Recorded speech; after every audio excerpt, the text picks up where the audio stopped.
Hello friends, அஸ்ஸலாமு அலைக்கும். நாங்கள் இன்றைக்கி நல்ல ஈஸியான மெத்தடில் நல்ல டேஸ்ட்டாகவும் நல்ல சிம்பிளாகவும் கோகோனட் வாட்டர் புடிங் எப்படி செய்கிறதுன்னு பார்ப்போம். இது நல்ல சூப்பராகவே வந்துச்சு ஃப்ரெண்ட்ஸ்.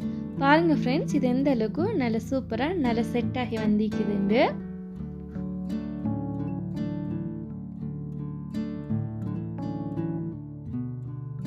நீங்கள் இன்றைய தான் இந்த வீடியோ ஃபஸ்ட் டைம் பார்க்குறேன்டா சப்ஸ்கிரைப் பண்ணிட்டு சைடில் இருக்கிற பெல் ஐக்கானையும் ப்ரெஸ் பண்ணிட்டு அதில் ஆல் அப்படின்ற பெல்லை ப்ரெஸ் பண்ணிவிடுங்க. அப்போ தான் நான் ஷேர் பண்ணுற எல்லா வீடியோ உங்களுக்கு நோட்டிஃபிகேஷனில் வரும். நான் இதில் 2 கப் கோகோனட் வாட்டர் ஆட் பண்ணுறேன். இது இந்த மாதிரி வடிச்சிட்டு ஆட் பண்ணுங்கள்.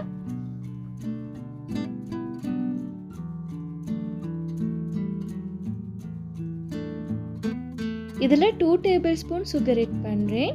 நீங்கள் உங்களுடைய டேஸ்ட்டுக்கு ஏற்ற மாதிரி சுகர் ஆட் பண்ணுங்கள். நான் இதில் ப்ரௌன் சுகர் தான் ஆட் பண்ணுறேன். நீங்கள் ஒயிட் சுகர் ஆட் பண்ணினாலும் இது நல்லா ஒயிட் கலருக்கு வரும். இதில் சஞ்சா பவுடர் 2 டீஸ்பூன் ஆட் பண்ணுறேன்.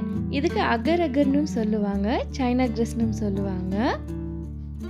உங்களுக்கு இந்த சஞ்சா பவுடருக்கு பதிலாக உங்களுக்கு சஞ்சா ஸ்டிக்கும் யூஸ் பண்ணிடலாம். அதாவது நூர்லிஸ் மாதிரி இருக்கும். அது நீங்கள் அப்படியே அந்த சஞ்சா ஸ்டிக் யூஸ் பண்ணுறீங்கன்னா 500 ml கோகோனட் வாட்டருக்கு 2 கிராம் ஸ்டிக் யூஸ் பண்ணுங்கள், சரியாக வரும்.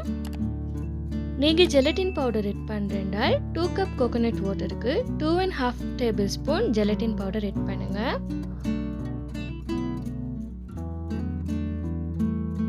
இதை கொஞ்சமாக மிக்ஸ் பண்ணி விட்டதுக்கப்புறமா நான் ஸ்டவ் ஆன் பண்ணுறேன்.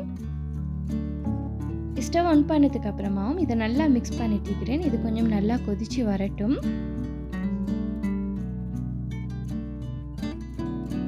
இதில் இருக்கிற இந்த சஞ்சாவும் சுகரும் நல்லா கரைஞ்சி வரத்துக்கு இந்த மாதிரி நல்லா மிக்ஸ் பண்ணிக்கிட்டே இருங்க.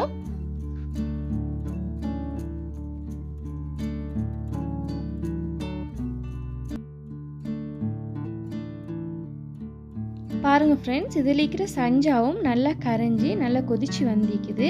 நான் இப்போ ஸ்டவ் ஆஃப் பண்ணுறேன்.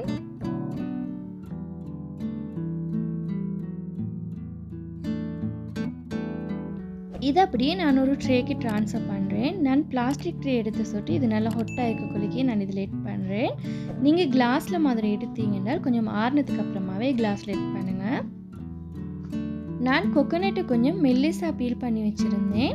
அதை இதுக்கு மேலே இந்த மாதிரி ஆட் பண்ணுறேன். இப்படி இந்த மாதிரி கொக்கோனட் நீங்கள் ஆட் பண்ண கொள்ளைக்கு இந்த புடிங் சாப்பிட கொள்ளைக்கு இதில் இந்த கொக்கோனட்டும் கடிப்பாடக்குள்ள நல்ல டேஸ்ட்டாக இருக்கும்.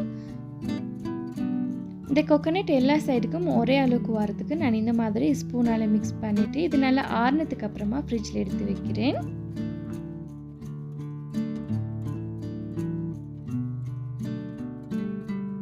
பாருங்கள் ஃப்ரெண்ட்ஸ், இது நல்லா செட் ஆகி நல்லா திக்காகி வந்திக்குது. நான் இது ஃப்ரீசரில் தான் எடுத்து வச்சேன். ஃப்ரீசரில் வச்சு ஒரு 10 மினிட்ஸ்லேயே இது நல்லா திக்காகி செட் ஆகி வந்திக்குது.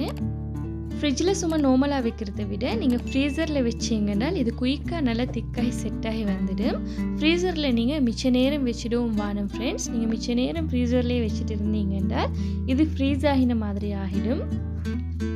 ஃப்ரீசரில் வச்சுட்டு இது நல்லா திக்காகினதுக்கு அப்புறமா இதை அப்படியே எடுத்து சும்மா நார்மலாக ஃப்ரிட்ஜில் வைங்க. பாருங்கள் ஃப்ரெண்ட்ஸ், எந்த அளவுக்கு நல்லா சூப்பராக வந்திக்குதுன்னு.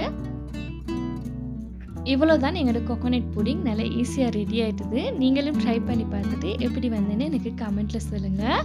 இந்த வீடியோ உங்களுக்கு பிடிச்சிருந்தேன்டால் ப்ளீஸ் ஃப்ரெண்ட்ஸ் லைக் பண்ணுங்கள், ஷேர் பண்ணுங்கள், கமெண்ட் பண்ணுங்கள், மறக்காமல் சப்ஸ்கிரைப் பண்ணுங்கள். தேங்க்ஸ் ஃபார் வாட்சிங்.